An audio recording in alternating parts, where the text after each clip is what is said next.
अभी आया था अंजना ओम कश्यप का वो इंटरव्यू करने का रिक्वेस्ट। समझाइए अपने उस सांसद को।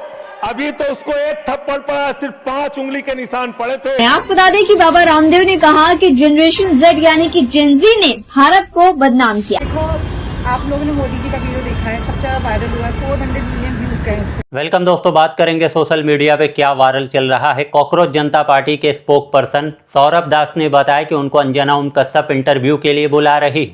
अब सौरभ दास बता रहे कि उनको समझ में नहीं आ रहा है क्या करना है, इंटरव्यू पे जाना है या फिर ब्लैक लिस्ट में डालना है।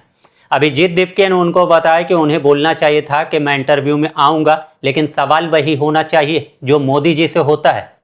अभी आया था अंजना ओम कश्यप का वो इंटरव्यू करने का रिक्वेस्ट। मैंने बोला सोच रहे अभी उनके बारे में क्या करे, ब्लैकलिस्ट करे गोदी मीडिया, किस किस गोदी मीडिया को करे ब्लैकलिस्ट।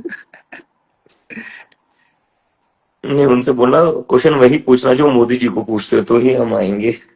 नहीं तो मुझे बोलते उसके टीम की नहीं नहीं मतलब डोंट वरी, ऐसे ही होंगे नॉर्मल बोलना नहीं क्वेश्चंस है, होंगे। हम वी आर नॉट वरीड। हम Yeah, आगे तो never आपको worry. ही करना पड़ेगा। हम तो Yeah, प्रिपेयर्ड है, आप लोग प्रिपेयर नहीं रहोगे जो हम बोलेंगे उसके लिए। exactly. तो कॉकरोच जनता पार्टी के स्पोक पर्सन सौरभ दास ने बताया कि उनको अंजना ओम कश्यप इंटरव्यू के लिए बुला रही है, लेकिन उनको समझ में नहीं आ रहा है कि जाना है या फिर नहीं। अभिजीत दीपके ने उनको बताया कि आप जाइए, लेकिन ये बोल दीजिए कि सवाल वही होगा जो मोदी जी से होता है। दूसरी तरफ इस इंटरव्यू के लिए लोग सवाल बता रहे कि इस इंटरव्यू में आपसे क्या सवाल होगा। आप आम काट के खाते हैं या चूस के? आप जेब में बटुआ रखते हैं या नहीं? आप थकते क्यों नहीं हैं? आप कौन सा टॉनिक पीते हैं? क्या आप भगवान के अवतार है? क्या आप नॉन बायोलॉजिकल है? क्या आपकी छाती 56 इंच की है? ये भेज दो, सवाल यही होना चाहिए। दूसरी तरफ बताया जा रहा है कि उनको टीआरपी चाहिए। अब बुड्ढों के अलावा उनका चैनल कोई नहीं देखता है। सौरभ दास को मना किया जा रहा है कि आप उनके चैनल पे मत जाओ, वरना उनका टीआरपी बढ़ जाएगा। सोशल मीडिया के ऊपर चल रहा गोदी मीडिया के एंकरों की कोई औकात नहीं है। पहले ये लोग प्रोपागेंडा चलाकर जिसको गाली देंगे, बाद में वही आदमी जब फेमस हो जाएगा तो उसका जूता चाटने के लिए ये लोग उसको स्टूडियो में बुलाएंगे। इनका सारा खेल टीआरपी का है। टीआरपी के लिए ये लोग किसी का भी जूता चाटने को तैयार है। और साथ ही साथ अपडेट सामने आता है, कंगना रनावत ने जेन जी को लेकर जो कुछ कहा। आम आदमी पार्टी के सांसद संजय सिंह ने सदन में कहा कि अभी तो सिर्फ एक ही थप्पड़ पड़ा है। अपने सांसद को समझाइए, अभी तो सिर्फ 5 उंगलियों के निशान पड़े हैं। समझाइए अपने उस सांसद को। अभी तो उसको एक थप्पड़ पड़ा, सिर्फ 5 उंगली के निशान पड़े थे। ऐसी बात करोगे, गटर जेनजी को गटर कहोगे, जेनजी को गटर करोगे, तो तुम्हारी सरकार को इस देश का नौजवान, इस देश का जेनजी पकड़ के गटर में डालने का काम करेगा।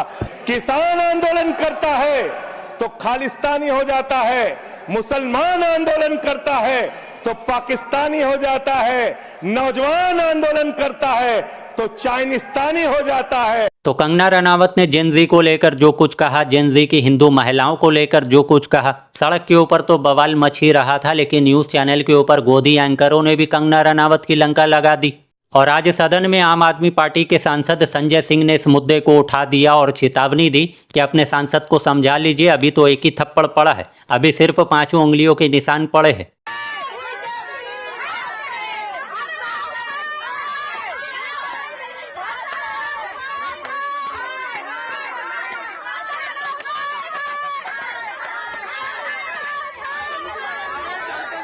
अब मामला सिर्फ यहाँ पे ही खत्म नहीं होता। इस मुद्दे को लेकर कॉकरोच जनता पार्टी के स्पोक पर्सन सौरभ दास ने बताया कि कंगना को तो गूगल भी गलत इन्फॉर्मेशन देता है।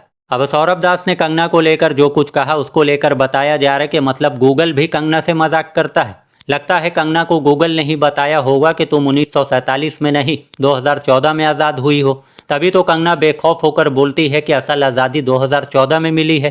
भाई अगर मुंह से हगना ओलंपिक स्पोर्ट होता ना तो अब तक हमारी कंगना दीदी माइकल फेल्प्स को बीट कर चुकी होती। उसके बाद अपडेट सामने आता है चंदा चोरी को लेकर। सदन के बाहर सभी विपक्षी दल एकजुट होकर चंदा चोरी के खिलाफ अलग तरीके से विरोध प्रदर्शन करते हुए दिखाई दिए। बताया जा रहा है कि सांसद पप्पू यादव यहाँ पे चंदा चोर बने थे। एक दान पेटी रखा गया था, उस दान पेटी में राहुल गांधी के साथ साथ विपक्ष के बहुत सारे नेताओं ने चंदा दिया, जिसको पप्पू यादव चुरा रहे थे।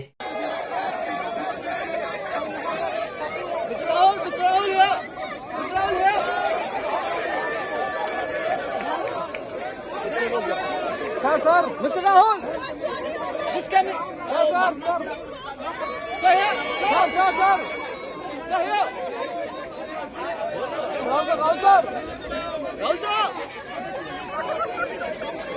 Dramatic figures there, Pappu Yadav sitting along with other Samajwadi Party. BJP के दफ्तर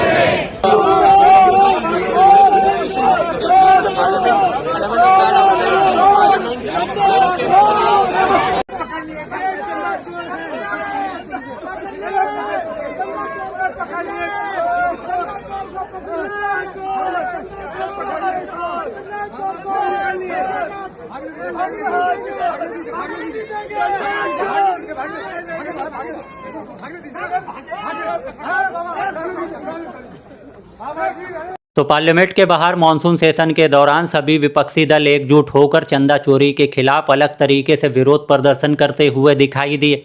जहां वीडियो में देखने को ये मिल रहा है कि सभी लोग दान पेटी में चंदा तो डाल रहे, लेकिन दूसरी तरफ से पप्पू यादव उसको चुरा रहे। और साथ ही साथ अपडेट सामने आ जाता है पेपर लीक को लेकर हुए जंतर मंतर पे जैन जी के प्रोटेस्ट को लेकर बाबा रामदेव ने जैन जी को कहा है कि जैन जी भारत को बदनाम कर रहे हैं। बाबा रामदेव ने बताया कि देश सड़क से नहीं संसद और संविधान से चलता है।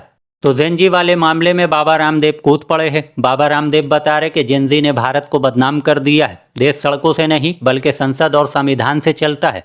बाबा रामदेव के इस बयान को लेकर अभिजीत दीपके का रिएक्शन सामने आता है। अभिजीत दीपके ने बताया कि देश की बदनामी प्रदर्शन से नहीं बल्कि पेपर लीक जैसे घटनाओं से होता है। अभिजीत दीपके ने बाबा रामदेव को ये भी बताया कि आप इन सब मुद्दों को छोड़कर अपने बिजनेस अपने धंधे पे ध्यान दीजिए, क्योंकि बार बार मिलावट को लेकर सुप्रीम कोर्ट से फटकार पड़ रहा है। अब बाबा रामदेव के इस बयान को लेकर सोशल मीडिया पे चल रहा है बाबा देश की बदनामी तब होती है जब कोई पाखंडी देश की जनता से झूठ बोलता है कि मोदी की सरकार बनाओ, पेट्रोल डीजल 35 रुपए में मिलेगा, मोदी को सत्ता में लाओ, विदेशों से काला धन लाएंगे। और बाबा खुद 2014 से पहले रामलीला मैदान में विरोध कर रहा था, सलवार पहनकर भागना पड़ा था। तो जेन जी ने सड़कों के ऊपर आंदोलन किया, बाबा रामदेव उसको गलत बता रहे। बाबा रामदेव बता रहे जेन जी ने भारत को बदनाम कर दिया। बाबा रामदेव के इस बयान को लेकर सोशल मीडिया के ऊपर ये चलने लगता है कि जब अन्ना आंदोलन चल रहा था तो उसमें बाबा रामदेव भी थे, और किस तरीके से बाबा रामदेव को रामलीला मैदान से सलवार पहनकर भागना पड़ा था। और साथ ही साथ अपडेट सामने आता है बॉर्डर मूवी में जंग से पहले छुट्टी लेकर भागने वाले सुदेश बेरी का एक पॉडकास्ट सोशल मीडिया के ऊपर वायरल है। इस पॉडकास्ट में सुदेश बेरी ने बताया कि मोदी जी भगवान विष्णु का अवतार है। जैसे हमने भगवान को नहीं देखा लेकिन हम पूजा करते हैं, मेरे लिए मोदी जी वैसे है। और सुदेश बेरी ने आगे ये भी बताया कि मैं मोदी जी से नहीं मिला हूँ, अगर आप मुझे मिला देंगे तो मैं उनका पैर धोकर वो पानी पीना चाहता हूँ। तो ये बॉलीवुड एक्टर है सुदेश बेरी, जिनका ये वीडियो सोशल मीडिया पे वायरल हो रहा है, जो बता रहे हैं कि मैं मोदी जी से मिलकर उनका पैर धोकर उनका पानी पीना चाहता हूँ। इस पॉडकास्ट में इन्होंने कॉकरोच जनता पार्टी को लेकर बताया कि जितने भी लोग वहां पर प्रोटेस्ट कर रहे थे वो सारे लुक्खे और भिखारी लोग थे।